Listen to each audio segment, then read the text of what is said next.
Imp Jacobs presents 1984 by George Orwell, an audiobook dramatization.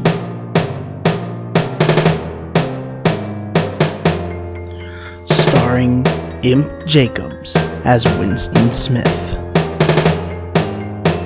RenOverShares as Julia, Halvtand as O'Brien, Chase Kirby as Syme, Russell Smith as Mr. Parsons, Millz A as Mrs. Parsons, and Kenny as Mr. Charrington and Ampleforth.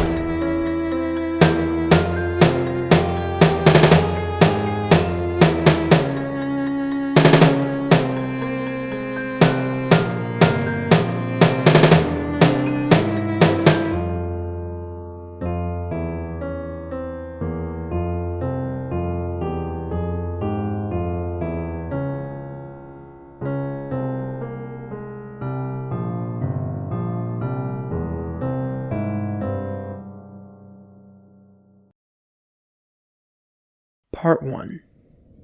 Chapter 1. It was a bright, cold day in April, and the clocks were striking 13. Winston Smith, his chin nuzzled into his breast in an effort to escape the vile wind, slipped quickly through the glass doors of Victory Mansions, though not quickly enough to prevent a swirl of gritty dust from entering along with him. The hallway smelt of boiled cabbage and old rag mats. At one end of it, a colored poster, too large for indoor display, had been tacked to the wall. It depicted simply an enormous face, more than a meter wide. The face of a man of about 45, with a heavy black mustache and ruggedly handsome features. Winston made for the stairs. It was no use trying the lift. Even at the best of times, it was seldom working, and at present the electric current was cut off during daylight hours. It was part of the economy drive-in in preparation for Hate Week. The flat was 7 flights up, and Winston, who was 39 and had a varicose ulcer above his right ankle, went slowly, resting several times on the way. On each landing, opposite the lift shaft, the poster with the enormous face gazed from the wall. It was one of those pictures which are so contrived that the eyes follow you about when you move. "Big Brother is watching you," the caption beneath it ran. Inside the flat, a fruity voice was reading out a list of figures which had something to do with the production of pig iron. The voice came from an oblong metal plaque like a dulled mirror which formed part of the surface of the right-hand wall. Winston turned a switch and the voice sank somewhat, though the words were still distinguishable. The instrument, the telescreen it was called, could be dimmed, but there was no way of shutting it off completely. He moved over to the window, a smallish, frail figure, the meagerness of his body merely emphasized by the blue overalls, which were the uniform of the party.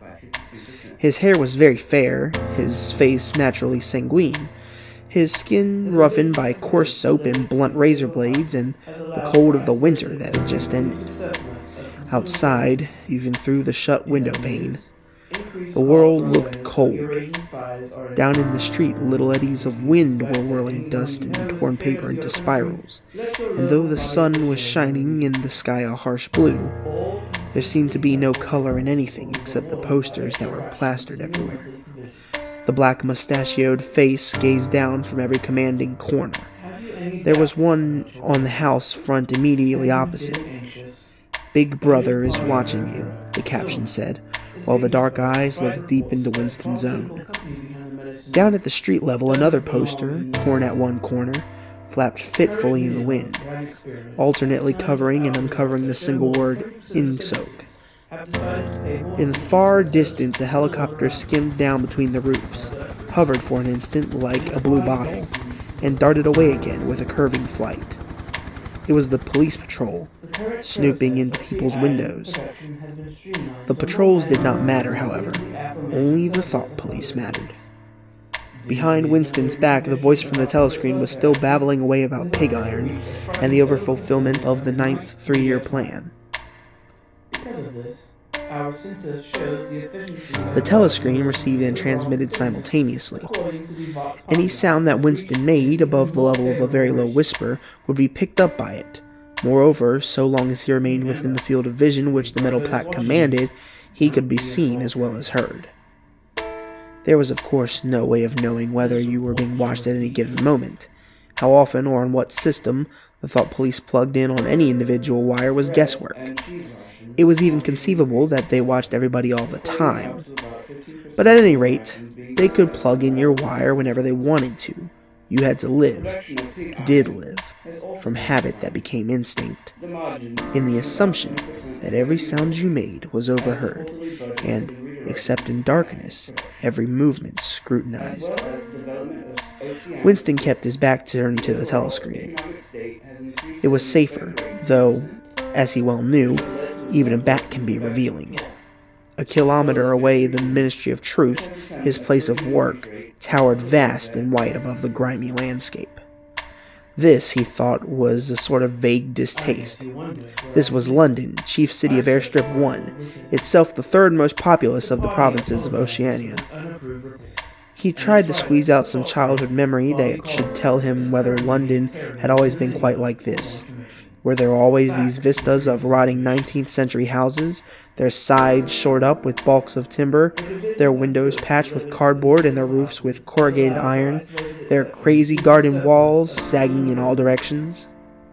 And the bomb sites where the plaster dust swirled in the air and the willow herb straggled over the heaps of rubble, and the places where the bombs had cleared a larger path, and there had sprung up sordid colonies of wooden dwellings like chicken houses? But it was no use. He could not remember. Nothing remained of his childhood except a series of bright-lit tableaux, occurring against no background, and mostly unintelligible. The Ministry of Truth, Minitrue in Newspeak, was startlingly different from any other object in sight. It was an enormous pyramidal structure of glittering white concrete, soaring up terrace after terrace, 300 meters into the air. From where Winston stood, it was just possible to read, picked out on its white face in elegant lettering, the three slogans of the party. War is peace, freedom is slavery, ignorance is strength. The Ministry of Truth contained, it was said, 3,000 rooms above ground level, and corresponding ramifications below. Scattered about London, there were just 3 other buildings of similar appearance and size. So completely did they dwarf the surrounding architecture that from the roof of Victory Mansions you could see all 4 of them simultaneously.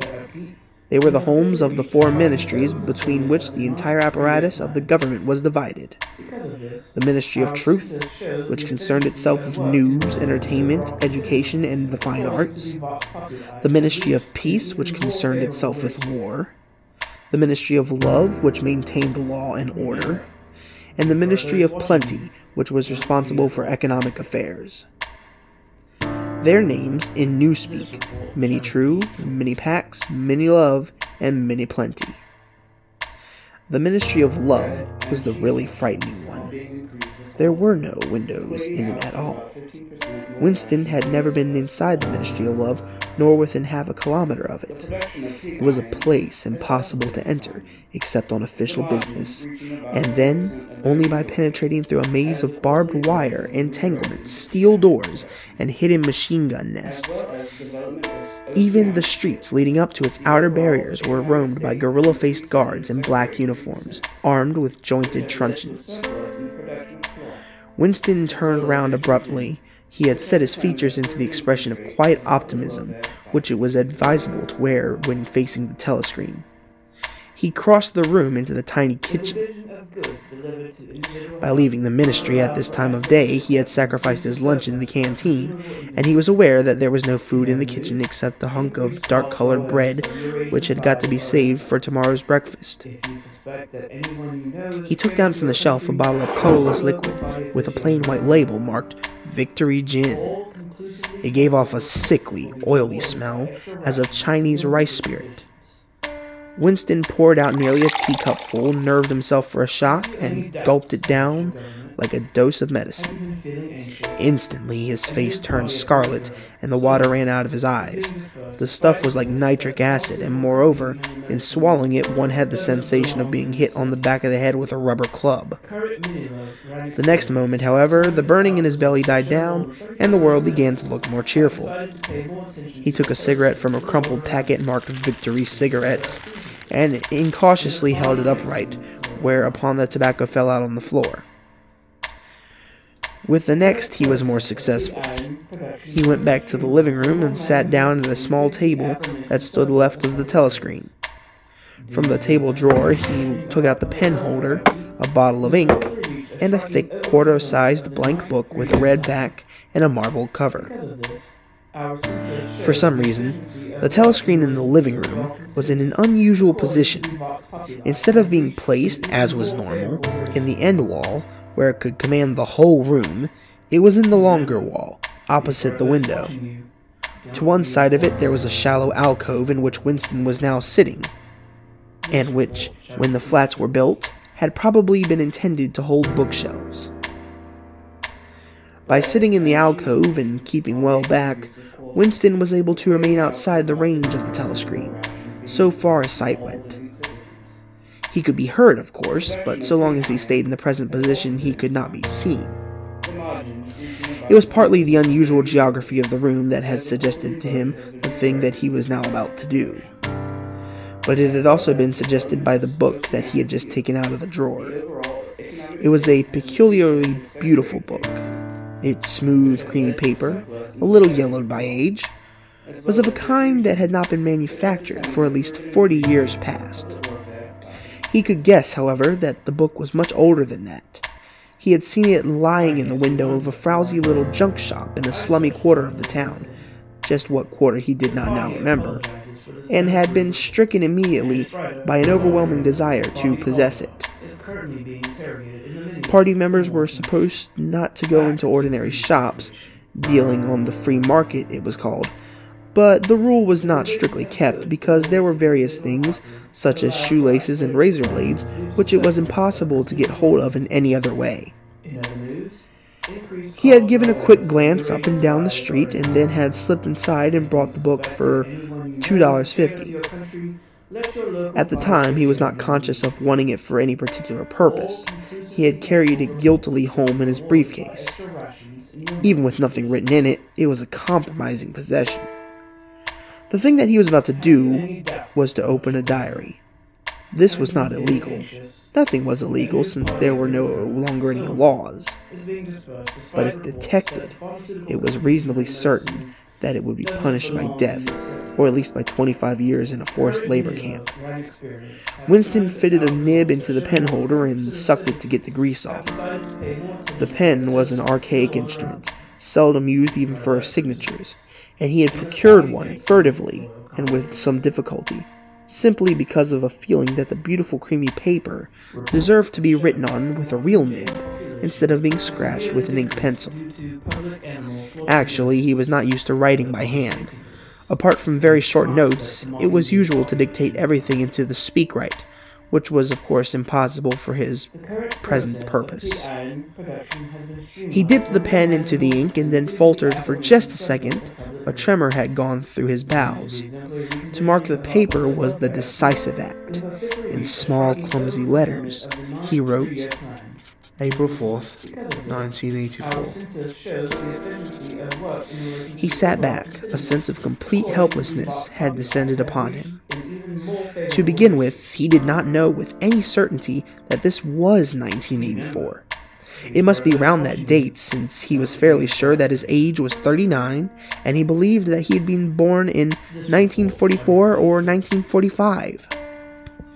But it was never possible nowadays to pin down any date within a year or two. For whom, it suddenly occurred to him to wonder, was he writing this diary?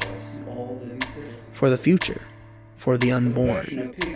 His mind hovered for a moment round the doubtful date on the page, and then fetched up with a bump against the newspeak word doublethink.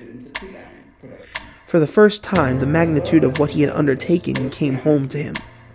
How could you communicate with the future? It was of its nature impossible. Either the future would resemble the present, in which case it would not listen to him, or it would be different from it, and his predicament would be meaningless. For some time he sat gazing stupidly at the paper. The telescreen had changed over to strident military music, and it was curious that he seemed not merely to have lost the power of expressing himself, but even to have forgotten what it was that he originally intended to say. For weeks past he had been making ready for this moment, and it had never crossed his mind that anything would be needed except courage. The actual writing would be easy. All he had to do was transfer to paper the interminable restless monologue that had been running inside his head, literally for years. At this moment, however, even the monologue had dried up. Moreover, his varicose ulcer had begun itching unbearably. He dared not scratch it because if he did so, it always became inflamed. The seconds were ticking by. He was conscious of nothing except the blankness of the page in front of him, the itching of the skin above his ankle, the blaring of the music, and a slight booziness caused by the gin. Suddenly, he began writing in sheer panic, only imperfectly aware of what he was setting down. His small but childish handwriting straggled up and down the page, shedding first its capital letters, and finally, even its full stops. April 4th, 1984. Last night to the flicks. All war films. One very good one of a ship full of refugees being bombed somewhere in the Mediterranean. Audience much amused by shots of a great huge fat man trying to swim away with a helicopter after him. First you saw him wallowing along in the water like a porpoise. Then you saw him through the helicopter's gun sights. Then he was full of holes and the sea round him turned pink and he sank as suddenly as though the holes had let in the water. Audience shouting with laughter when he sank. Then you saw a lifeboat full of children with a helicopter hovering over it. There was a middle-aged woman, might have been a Jewess, sitting up in the bow with a little boy about 3 years old in her arms. Little boy screaming with fright and hiding his head between her breasts, as if he was trying to burrow right into her, and the woman putting her arms around him and comforting him, although she was blue with fright herself. All the time covering him up as much as possible, as if she thought her arms could keep the bullets off him. Then the helicopter planted a 20-kilo bomb in among them. Terrific flash, and the boat went all to matchwood. Then there was a wonderful shot of a child's arm going up, right up in the air. A helicopter with a camera in its nose must have followed it up, and there was a lot of applause from the party seats, but a woman down in the pro part of the house suddenly started kicking up a fuss and shouting they did not show it, not in front of the kids. It ain't right, not in front of the kids. It ain't until the police turned her out. I don't suppose anything happened to her. Nobody cares what the pros say. Typical pro reaction, they never. Winston stopped writing, partly because he was suffering from cramp. He did not know what had made him pour out this stream of rubbish. But the curious thing was that while he was doing so, a totally different memory had clarified itself in his mind, to the point where he almost felt equal to writing it down. It was, he now realized, because of this other incident that he had suddenly decided to come home and begin the diary today. It had happened that morning at the ministry, if anything so nebulous could be said to happen. It was nearly 1100, and in the records department, where Winston worked, they were dragging the chairs out of the cubicles and grouping them in the center of the hall, opposite the big telescreen, in preparation for the 2 minutes hate. Winston was just taking his place in one of the middle rows when 2 people whom he knew by sight, but had never spoken to, came unexpectedly into the room. One of them was a girl, whom he often passed in the corridors. He did not know her name, but he knew that she worked in the fiction department.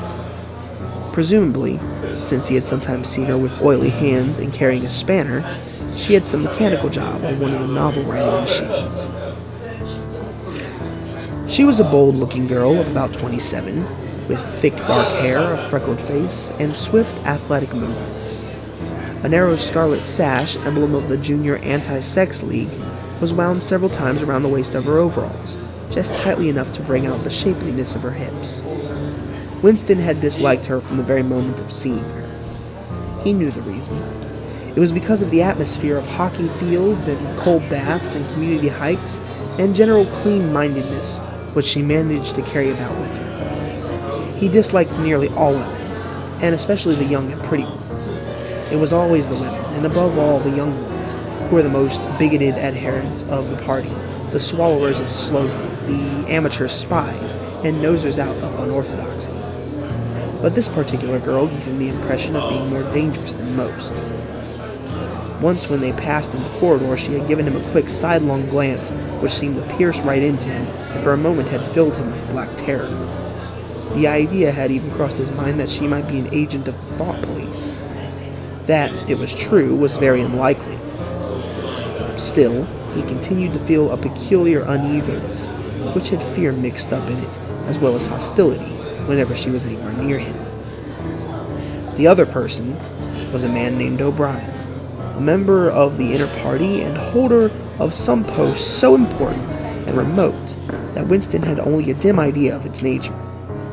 A momentary hush passed over the group of people around the chairs as they saw the black overalls of an inner party member approaching. O'Brien was a large, burly man with a thick neck and a coarse, humorous, brutal face. In spite of his formidable appearance, he had a certain charm of manner. He had a trick of resettling his spectacles on his nose, which was curiously disarming, in some indefinable way, curiously civilized. It was a gesture which, if anyone had still thought in such terms, might have recalled an 18th century nobleman offering his snuff-box. Winston had seen O'Brien perhaps a dozen times in almost as many years. He felt deeply drawn to him, and not solely because he was intrigued by the contrast between O'Brien's urbane manner and his prize-fighter's physique. Much more, it was because of a secretly held belief, or perhaps not even a belief, merely a hope, that O'Brien's political orthodoxy was not perfect. Something in his face suggested it irresistibly. And again, perhaps it was not even unorthodoxy that was written in his face, but simply intelligence. But at any rate, he had the appearance of being a person that you could talk to, if somehow you could cheat the telescreen and get him alone. Winston had never made the smallest effort to verify this guess. Indeed, there was no way of doing so. At this moment, O'Brien glanced at his wristwatch, saw that it was nearly 1100, and evidently decided to stay in the records department until the 2-minute tape was over. He took a chair in the same row as Winston, a couple of places away. A small, sandy-haired woman who worked in the next cubicle to Winston was between them. The girl with dark hair was sitting immediately behind. The next moment, a hideous grinding screech, as of some monstrous machine running without oil, burst from the big telescreen at the end of the room. It was a noise that set one's teeth on edge and bristled the hair at the back of one's neck. The hate had started. As usual, the face of Emmanuel Goldstein, the enemy of the people, had flashed onto the screen. There were hisses here and there among the audience. The little sandy-haired woman gave a squeak of mingled fear and disgust. Goldstein was the renegade and the backslider who once, long ago, how long ago nobody quite remembered, had been one of the leading figures of the party, almost on a level with Big Brother himself, and then had engaged in counter-revolutionary activities, had been condemned to death, and had mysteriously escaped and disappeared. The program of the 2 minutes hate varied from day to day, but there was none in which Goldstein was not the principal figure. He was the primal traitor, the earliest defiler of the party's purity. All subsequent crimes against the party, all treacheries, acts of sabotage, heresies, deviations, sprang directly out of his teaching. Somewhere or other he was still alive and hatching his conspiracies, perhaps somewhere beyond the sea, under the protection of his foreign paymasters, perhaps even, so it was occasionally rumored, in some hiding place in Oceania itself. Winston's diaphragm was constricted. He could never see the face of Goldstein without a painful mixture of emotions. It was a lean Jewish face with a great fuzzy aureole of white hair and a small goatee beard. A clever face, and yet somehow inherently despicable, with a kind of senile silliness in the long thin nose near the end of which a pair of spectacles was perched. It resembled the face of a sheep, and the voice, too, had a sheep-like quality. Goldstein was delivering his usual venomous attack upon the doctrines of the party, an attack so exaggerated and perverse that a child could have been able to see through it, and yet just plausible enough to fill one with an alarmed feeling that other people, less level-headed than oneself, might be taken in by it. He was abusing Big Brother. He was denouncing the dictatorship of the party. He was demanding the immediate conclusion of peace with Eurasia. He was advocating freedom of speech, freedom of the press, freedom of assembly, freedom of thought. He was crying hysterically that the revolution had been betrayed. And in all this, in rapid polysyllabic speech, which was a sort of parody of the habitual style of the orators of the party, and even contained newspeak words. More newspeak words, indeed, than any party member would normally use in real life. And all the while, lest one should be in any doubt as to the reality which Goldstein's specious claptrap covered, behind his head on the telescreen there marched the endless columns of the Eurasian army, row after row of solid-looking men with expressionless Asiatic faces, who swam up to the surface of the screen and vanished, to be replaced by others exactly similar. The dull, rhythmic tramp of the soldiers' boots formed the background to Goldstein's bleating voice. Before the hate had proceeded for 30 seconds, uncontrollable exclamations of rage were breaking out from the half of the people in the room. The self-satisfied sheep-like face on the screen and the terrifying power of the Eurasian army behind it were too much to be borne. Besides, the sight or even the thought of Goldstein produced fear and anger automatically. He was an object of hatred, more constant than either Eurasia or East Asia, since when Oceania was at war with one of these powers, it was generally at peace with the other. But what was strange was that although Goldstein was hated and despised by everybody, although every day, and 1,000 times a day, on platforms, on the telescreen, in newspapers and books, his theories were refuted, smashed, ridiculed, held up to the general gaze for the pitiful rubbish that they were. In spite of all this, his influence never seemed to grow less. Although there were fresh dupes waiting to be seduced by him, a day never passed when spies and saboteurs acting under his directions were not unmasked by the thought police. He was the commander of a vast shadowy army, an underground network of conspirators dedicated to the overthrow of the state. The Brotherhood, its name was supposed to be. There were also whispered stories of a terrible book, a compendium of all heresies, of which Goldstein was the author, and which circulated clandestinely here and there. It was a book without a title. People referred to it, if at all, simply as the book. But one knew of such things only through vague rumors. Neither the Brotherhood nor the book was a subject that any ordinary party member would mention if there was a way of avoiding it. In its second minute, the hate rose to a frenzy. People were leaping up and down in their places and shouting at the tops of their voices in an effort to drown the maddening, bleeding voice that came from the screen. The little sandy-haired woman had turned bright pink, and her mouth was opening and shutting like that of a landed fish. Even O'Brien's heavy face was flushed. He was sitting very straight in his chair, his powerful chest swelling and quivering as though he were standing up to the assault of a wave. The dark-haired girl behind Winston had begun crying out, "Swine! Swine! Swine!" And suddenly she picked up a heavy Newspeak dictionary and flung it at the screen. It struck Goldstein's nose and bounced off. The voice continued inexorably. In a lucid moment, Winston found that he was shouting with the others and kicking his heel violently against the rung of his chair. The horrible thing about the 2 minutes' hate was not that one was obliged to act a part, but that it was impossible to avoid joining in. Within 30 seconds, any pretense was always unnecessary. A hideous ecstasy of fear and vindictiveness, a desire to kill, to torture, to smash faces in with a sledgehammer, seemed to flow through the whole group of people like an electric current, turning one even against one's will into a grimacing, screaming lunatic. And yet, the rage that one felt was an abstract, undirected emotion which could be switched from one object to another, like the flame of a blow leaf. Thus, at one moment Winston's hatred was not turned against Goldstein at all, but, on the contrary, against Big Brother, the party, and the thought police. And at such moments, his heart went out to the lonely, derided heretic on the screen, sole guardian of truth and sanity in the world of lies. And yet the very next instant, he was at one with the people about him, and all that was said of Goldstein seemed to him to be true. At those moments, his secret loathing of Big Brother changed into adoration, and Big Brother seemed to tower up, an invincible, fearless protector, standing like a rock against the hordes of Asia, and Goldstein, in spite of his isolation, his helplessness, and the doubt that hung about his very existence, seemed like some sinister enchanter, capable by the mere power of his voice of wrecking the structure of civilization.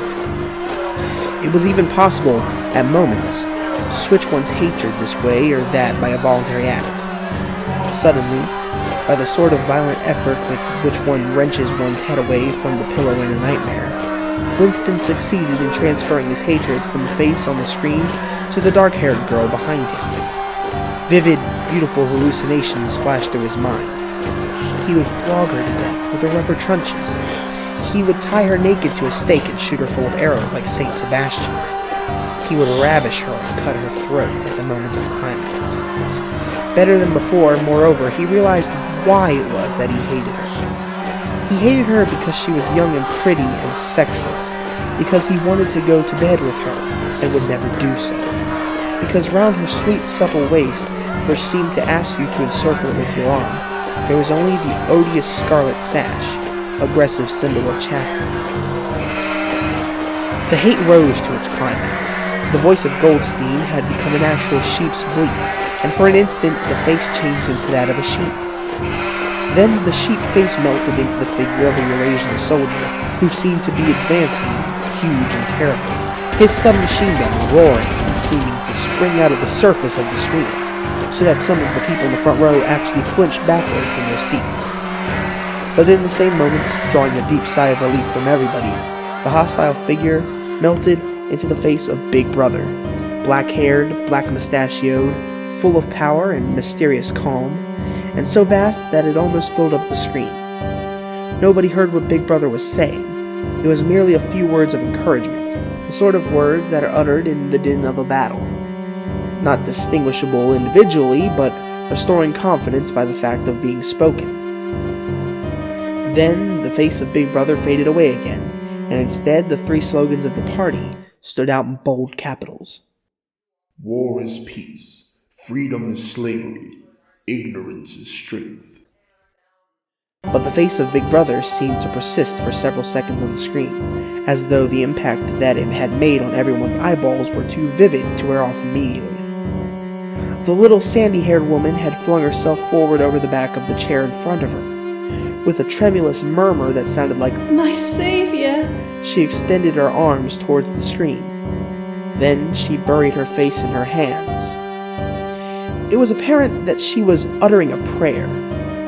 At this moment, the entire group of people broke into a deep, slow, rhythmical chant of "Be big, be big, be big," over and over again, very slowly, with a long pause between the first B and the second B. A heavy, murmurous sound, somehow curiously savage in the background, of which one seemed to hear the stamp of naked feet and the throbbing of tom-toms.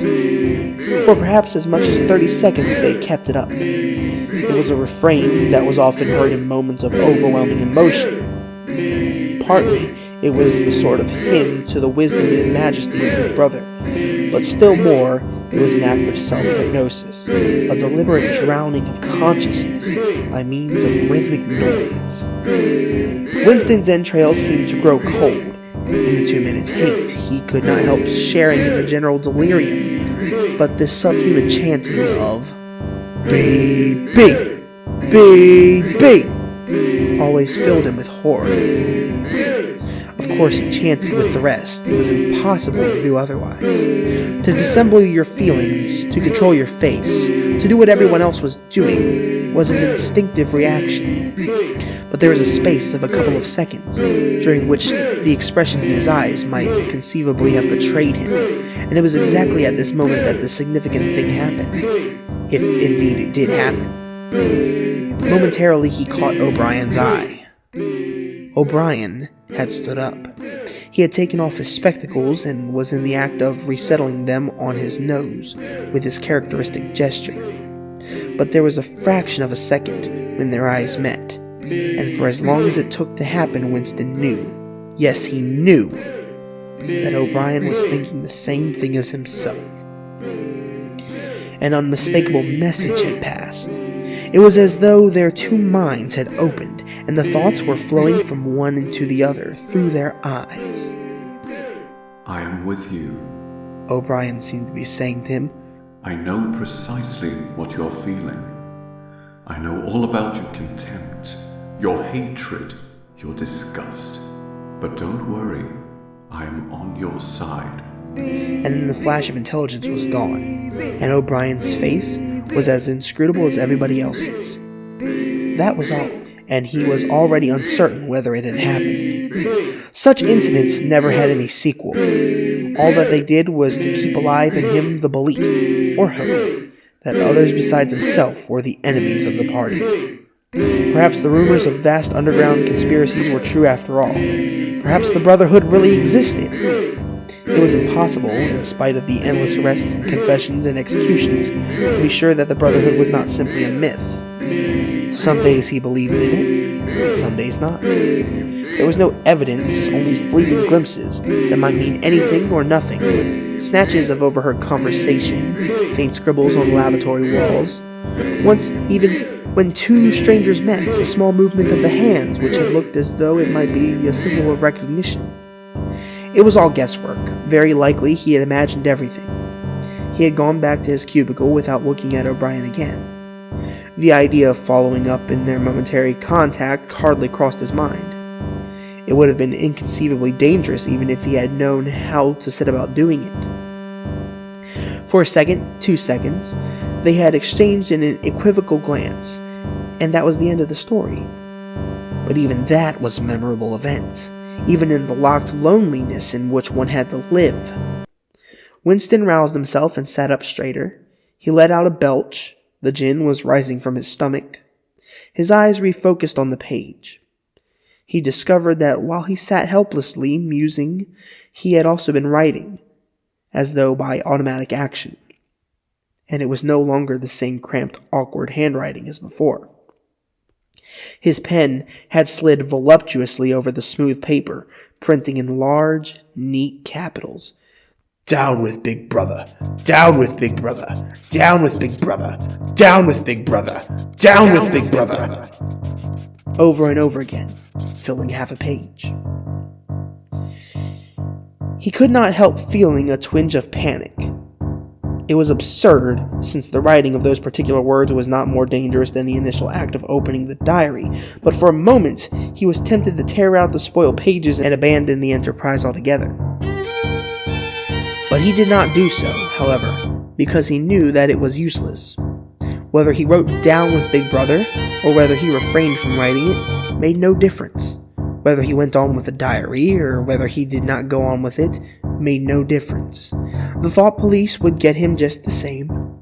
He had committed, would still have committed, even if he had never set pen to paper, the essential crime that contained all others in itself. Thought crime, they called it. Thought crime was not a thing that could be concealed forever. You might dodge successfully for a while, even for years, but sooner or later, they were bound to get you. It was always at night. The arrests invariably happened at night. The sudden jerk out of sleep, the rough hand shaking your shoulder, the lights glaring in your eyes, the ring of hard faces round the bed.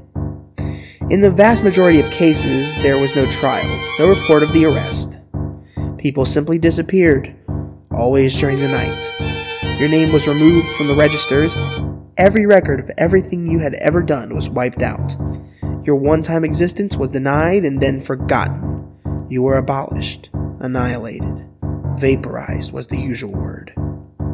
For a moment, he was seized by a kind of hysteria. He began writing in a hurried, untidy scrawl. They'll shoot me, I don't care. They'll shoot me in the back of the neck, I don't care. Down with Big Brother. They always shoot you in the back of the neck, I don't care. Down with Big Brother. He sat back in his chair, slightly ashamed of himself, and laid down his pen. The next moment, he started violently. There was a knocking at his door. Already, he had sat as still as a mouse, in the futile hope that whoever it was might go away after a single attempt. But no, the knocking was repeated. The worst thing of all would be to delay. His heart was thumping like a drum, but his face, from long habit, was probably expressionless. He got up and moved heavily toward the door. End of chapter 1.